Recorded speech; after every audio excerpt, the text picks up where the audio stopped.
Естеріңізде болса, 2002, 2005, 2006 жылдары бокстан командалық әлем кубоктары өткен болатын. Біз бүгін 2005 жылы Мәскеуде өткен турнир туралы айтатын боламыз. Бұл турнир бойынша бокстан Қазақстан құрама командасы жартылай финалда Куба құрама командасымен кездесті. Боксшылар 11 салмақ дәрежесінде сынға түсті. Екі жақтан да бірінші нөмірлі боксшылар жұдырықтасқан бұл командалық жарыс Олимпиада финалынан кем түспеді. Айта кетерлігі, Қазақстанның да Кубаның да бұл кездегі құрама командасының көп боксшысы қазіргі таңдағы кәсіпқой бокстың немесе әуесқой бокстың чемпиондары немесе белгілі бір дәрежеде жетістікке жеткен боксшылар болып табылады. Сонымен жартылай финалдық айқасты бірінші болып ең жеңіл салмақ 48 келінің боксшылары ашты. Бұл салмақта Қазақстан сапынан 19 жасар Мират Сәрсенбаев шықты. Оның қарсыласы 25 жасар кубалық Ян Бартелеми болды. Қолы да, бойы да ұзын кубалық Миратты қашықтықта ұстауға тырысты. Әлсін бұл қашықтықты бұзып шабуылдаған Миратқа кішкене тәжірибе жетіспей қалды.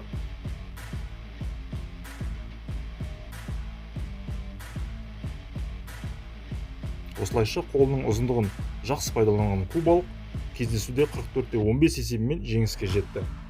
Есеп 1-0 алда Куба құрама командасы. Ал екінші болып 51 келіде Мержан Рахымжанов шықты. Оның қарсыласы кубалық Эндрю Лафита болды. Бірінші раундты сәтсіз бастаған Мержан уақыт өте келе қайсарлығының арқасында жағдайды өз бақылауына ала бастады. Тіпті бұны орыс комментаторларының сөздерінен байқауға болады.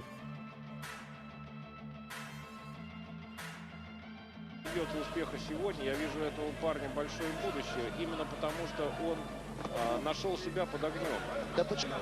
Ал үшінші раундта ұпай саны бойынша суырылып алға шыққан Мержан, төртінші раундта есепті теңестіруге тырысқан кубалық боксшының жанталаса жасаған шабуылынан еш қаймықпастан қарымта шабуылдармен басып тастап отырды.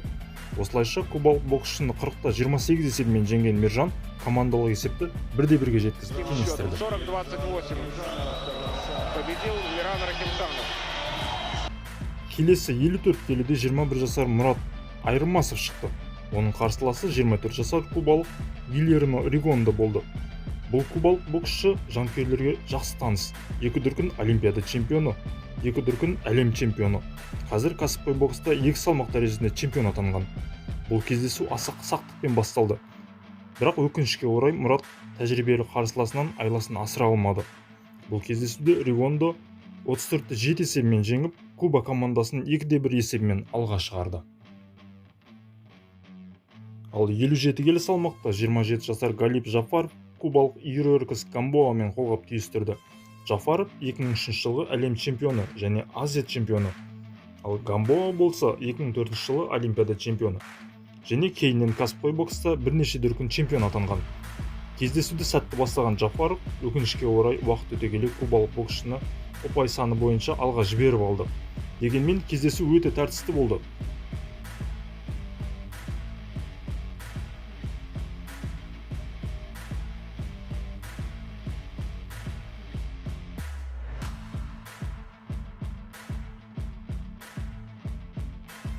Аса жоғары жылдамдықта жұдырықтасқан боксшылардың бұл кездесуінде кубалық боксшы 48-35 есебімен жеңіске жетті. Командалық есеп 3-1 алда Куба құрама командасы. Келесі 60 келі салмақта 2 дүркін әлем чемпионы, Лондон Олимпиадасының чемпионы. Бірақ ол кезде бар болғаны 21 жасар Серік Сәпиев шықты. Оның қарсыласы кубалық Йорденис Укас, Бейжің Олимпиадасының қола жүлдегері. Қазір кәсіпқой бокста 66 келіде әлем чемпионы. Серік бұл кездесуде өзінің үйреншікті мәнеріне бастады. Соққыларды қозғалыста шапшаң Серікке кубалық боксшы ілесе алмай қалып отырды. Үшінші раундта кішкене шаршаңқыраған жас Серік қайсарлығының арқасында кездесуді тамаша алып шықты.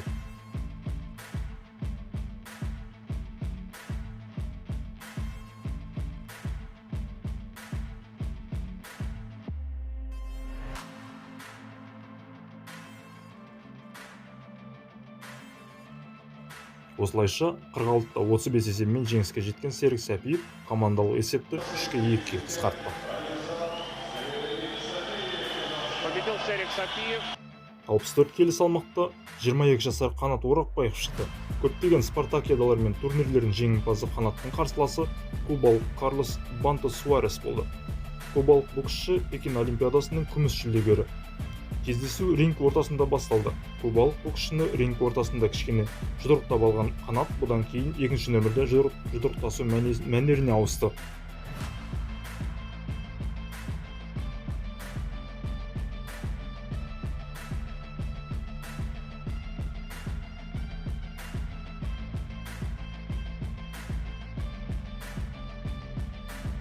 Алға ентелей жүрген қарсыласының қателіктерін ұтымды пайдаланып, жазалап отырған қазақ боксшысы 53-36 есебімен жеңіске жетіп, командалық есеп 3-3-ге теңестірді. 53-36 победил Канат Аракбаев. Сонымен 69 келі салмақта болашақ олимпиада чемпионы 24 жасар Бақыт Сәрсекбаев шықты. Оның қарсыласы әлем чемпионы және қазіргі таңда кәсіпқой бокста әлем чемпионы Эрисланди Лара болды. Кім алыс қашықтықтан жақсы соғады? Міне, бұл кездесудің тактикасы осылай болды.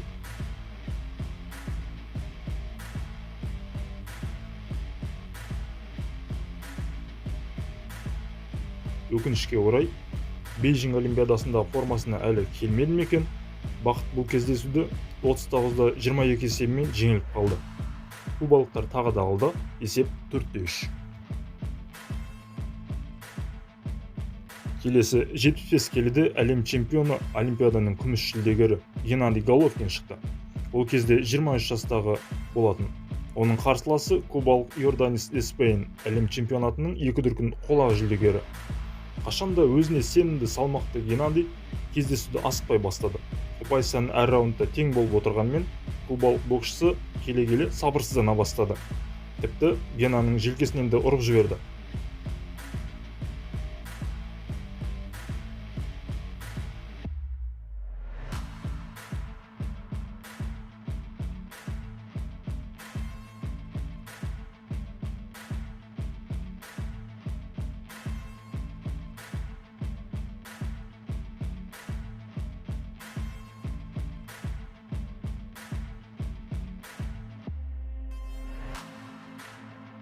Тартысты өткен бұл кездесуде Головкин 40-та 37 есебімен жеңіп, жалпы командалық есепті 4-4-ке теңестірді. 40-37 победил Геннадий Головкин, и счет встречи 34-4. 81 келі салмақта әлем чемпионы 21 жасар Ердос Жаңабергенов шықты. Оның қарсыласы кейіннен кәсіпқой бокстан бірінші ауыр салмақта әлем чемпионы атанған кубалық Юниор Дортикос болды.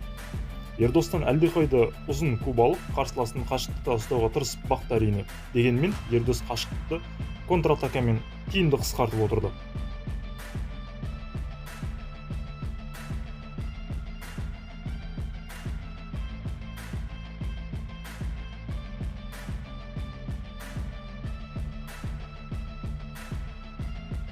Бірнеше соққыдан соң қашықтықта ұстау тактикасын ұмытып, ес-түссіз алға ұмтылған кубалықты Ердос екінші раундта дәл сол контратакамен нокдаунға түсірді.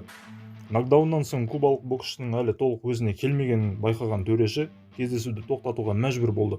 Осылайша Ердос Жаңаберген команданы 5-4 есебімен алға шығарды.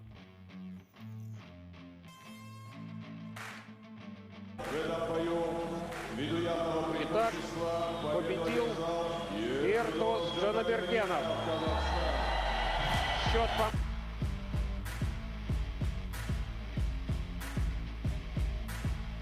Келесі 91 келіге дейін салмақта Дмитрий Готфрид шықты. Оның қарсыласы қазіргі кәсіпқой бокста аса ауыр салмақта бокстасып жүрген кубалық Луис Ортис. Кездесуді жақсы бастаған Готфрид бірінші раундта ұпай санымен алға шықты. Дегенмен екінші раундта 2 рет нокдаун алып қалды.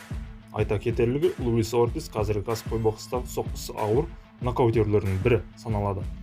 Кездесуді уақытынан бұрын аяқтауға тырысқан кубалық боксшы Готфридтің сағын сындыра алмады.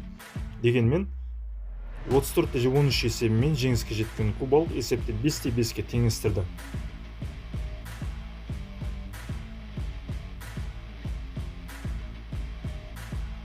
Ендігі үміт 91 келіден аса жоғары салмақтағы Олимпиаданың күміс жүлдегері Мұхтархан Ділдәбековте. Ал оның қарсыласы Олимпиада чемпионы, әлем чемпионы кубалық Адланер Солис болды. Мұхтархан кездесуді сәтті бастап бірден ұпай санымен алға шықты. Дегенмен 3-ші раундта есепті теңестірген кубалық кездесу соңына қарай тәжірибесінің арқасында 27-20 есебімен жеңіп кетті. Өкінішке орай командалық есепте 6-5 есебімен жеңіліп қалған Қазақстан құрама командасы жарысты аяқтауға мәжбүр болды. Ал Куба финалда Ресей құрама командасымен кездесіп 7-4 есебімен жеңіліп қалған болатын. Сонымен бокстан Қазақстан құрама командасының бұл турнирдегі Куба боксшыларымен кездесуі осылай өтті. Пікірлеріңіз болса, комментарий жазып, лайк баса отырыңыздар.